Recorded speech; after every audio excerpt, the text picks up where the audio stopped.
Добро утро от Индия! Днес е 19 ноември и ще ви покажа какво си напазарувах днес рано сутринта. Взех си 2 пакета мляко по 4,5% масленост. Цената е...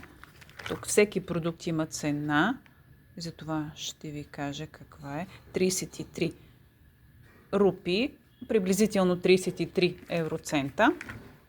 Купих си едни обикновени бисквиди за 10 цента. Ето цената.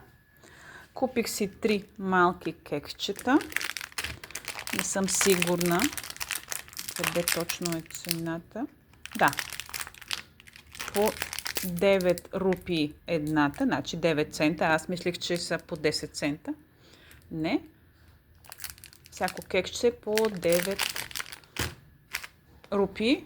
И ето тия шоколадови вафлички.